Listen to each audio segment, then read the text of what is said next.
Hello po mga kababayan, si Dante Maravillas, Bicolano vlogger, broadcast journalist from Albay.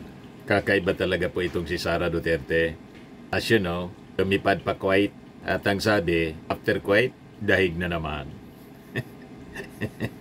Yung purpose niya, kapag punta sa Kuwait, may maisog rally doon. Ngayon, ang mga dumalo mga kababayan sa maisog rally, mas marami pa yung bodyguards ni Sara. Yan wala mang tao mga kababayan.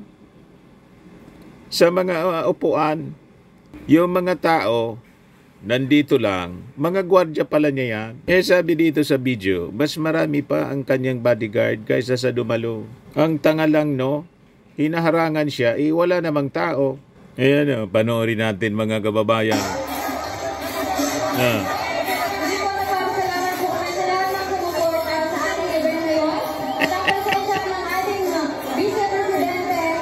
Wala mang tao mga kababayan na nakaupo.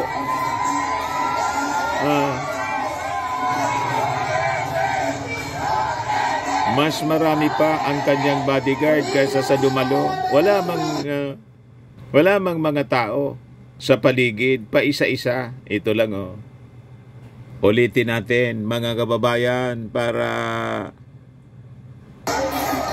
ayan malinaw.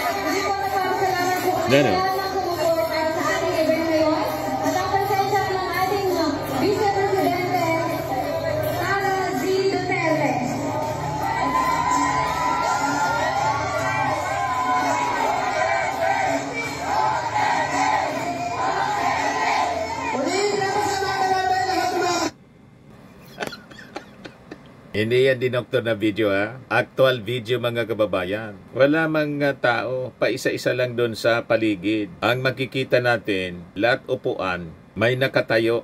Ilan lang yan na nakatayo mga kababayan. Ito palang crowd na to, mga bodyguards man lang niya.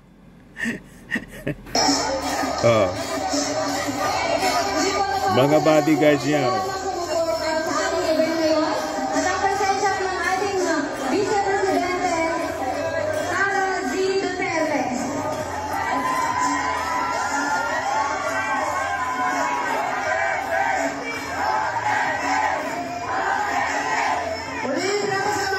Kaya sabi dyan, inaharangan siya wala namang tao. Wala mang taong dudumog.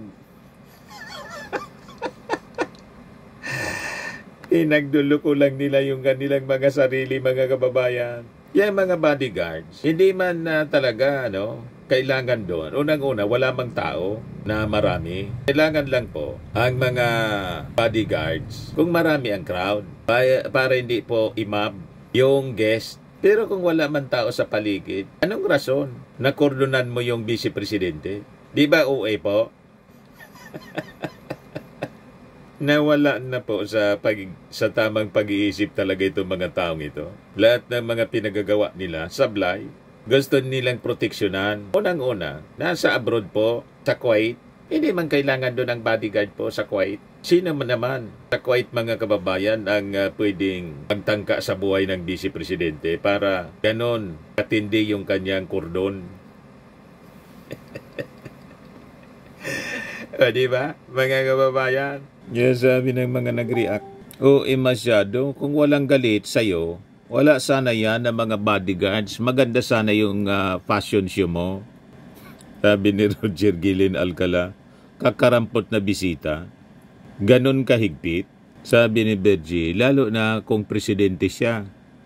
Sandamakmak ang bodyguards. Sabi ni Solomon Arca Marshall, baka madaming langaw. Sila man lang po.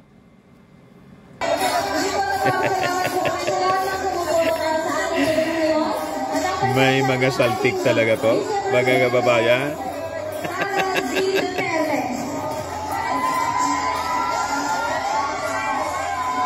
Nakukordonan, wala mang taong wala mang taong dudumog sa kanya. Nakukordonan ng mga bodyguards. You see? Ngayon, as usual, As expected mga kababayan, pumunta siya doon para manira po sa gobyerno. Ganon. Yan o. Sabi ni Sara doon sa mga OFW sa Kuwait, ang Pilipinas niya is still unprepared for typhoons. Tanong hindi anda sa typhoon na ang Pilipinas po, 10 to 15 typhoons ang dumaraan kada taon. Sanay na ang Pilipinas. Kaya nga po, pag bagyo, tulad ng Katrina, relax na relax kayo. Lumipad kayo outside par papuntang Germany. Si ready. Di ba? Yan ang patunay na ready ang Pilipinas. Bakit?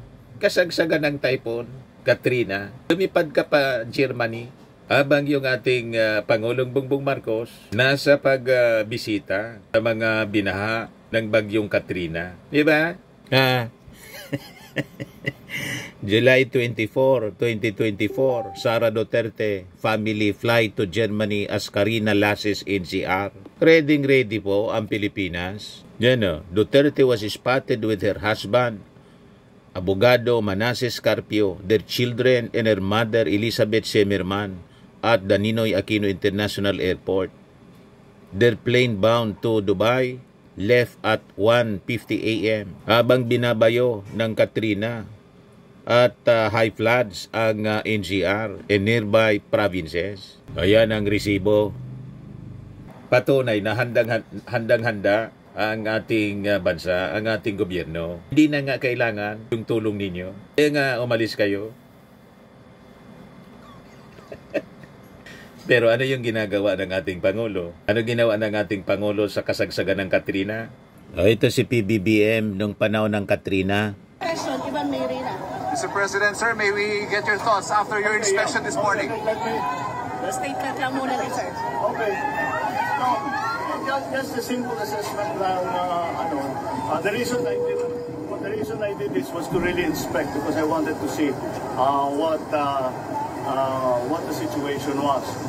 And I was right. It's really different reading the piece of paper than actually seeing it and seeing what people have to go through. So, Valenzuela has the usual problem. Talagang basin yan lagi nababaha ang Valenzuela. But marami na silang flood control, pero nasa pawan ito sa dami ng tubig. So we have to relook, we have to re-examine some of the designs of our flood control. Dahil, for example, this was not, the amount of water was not as bad as Undoy. But the effect was greater than Undoy. Mas malaki ang baha. Mas maraming nabaha na lugar kaysa panahon ng Undoy. Mas marami tayong flood control ngayon kaysa noon. Pero climate change, this is what the effects of climate change are. Now, what we have seen is that one of the most important. Yan ang Pangulo, nasa pagtrabaho. Marcos, 43 million aid distributed to Karina victims. 2.8 billion on standby. Yan na nating Pangulo. Hands-on. Lahat ng mga provinces, pinuntahan niya sa kasagsagan ng mga pagtama ng bagyo na hindi man natin mapipigil. Walang pwedeng pumigil sa pagtama ng bagyo kahit superpower. Pero ang masama, yung puna ka ng puna, kasagsagan ng bagyo, nandun ka, lumipad ka papuntang ibang bansa. Di ba po? Lumipad outside par po si Sara Duterte. Kasagsagan ng Katrina. Pero ngayon, nandun siya sa Kuwait. Kung ano-ano na mga paninira ang sinasabi laban sa ating administrasyon, na wala man siyang contribution, kahit nung panahon na parte pa siya ng unity, hindi niya ayos yung kanyang trabaho as DepEd Secretary. You see? Kaya wala pong credibility si Sara Duterte na tumira ng tumira. Dapat niyang tirahin yung sarili niya. Di ba? Kasi wala man siya na ginagawa na maayos para sa ating bansa. Lahat masasama ang kanyang mga ginagawa. Yan ang sabi niya doon sa Kuwait. Every year a storm, flood, landslide happens. But every year, what do we seem like? Why do we seem like first-timers in a storm, flood, and landslide? Sabi niya doon sa harap ng Maiso Gathering sa Kuwait noong Friday, I'm telling you, when another Yolanda comes, I'm sure another Yolanda will happen. No joke, that is how unprepared our country is. Sabi po niya.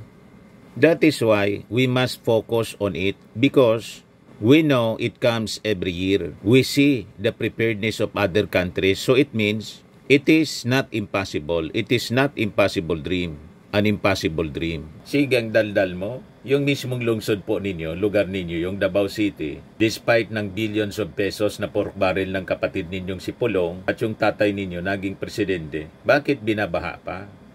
Di ba? Just last week, binaha.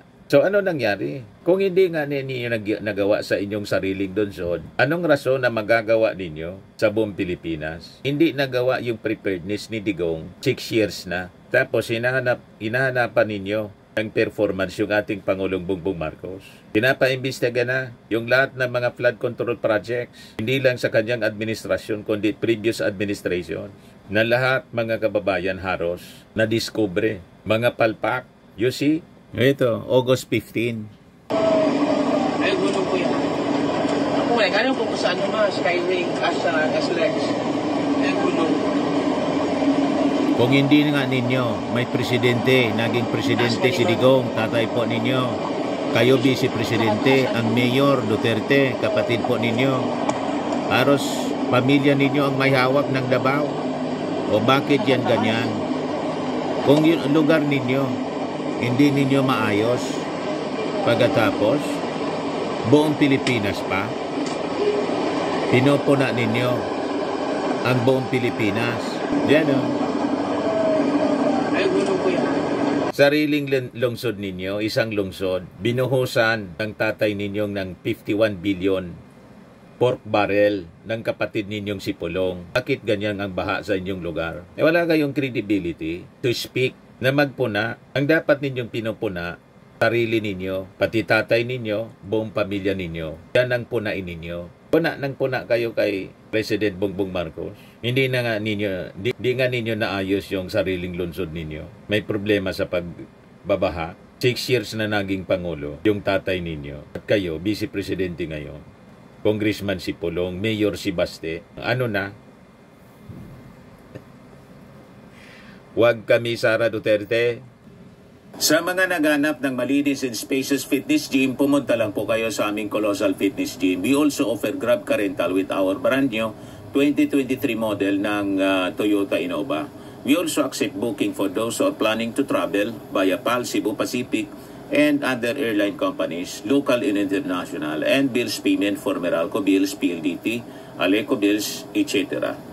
Ang Colossal Fitness Gym is located at 3rd floor Security Bank Building, Landco Business Park, Legazpi City, Albay. For inquiries, look for Chilon Maravillas. Contact number 0966-802-0949. Yan yung aming Innova. Lagi na pong matao sa amin. Pati mga foreigners po, tingnan ninyo. Mga British tourists sila. Ang lalaki ng katawan na, mga kababayan, nag-gym sa amin. Ito naman po, Indian National. Ito mga mga European sila. Ito naman yung bago naming product na binibenta online, iGlow Serum. Whitening po siya galing sa South Korea. Tingnan ninyo yung epekto sa aking anak na architect entrepreneur, Riz Maravillas. For inquiries, look for Riz Maravillas on FB. Ito naman po, Fairmax Firming and Lifting Cream. Pinapahid po ito sa mga pulses in affected area. Mainam po ito sa mga pains at paninigas ng mga kaso-kasuan.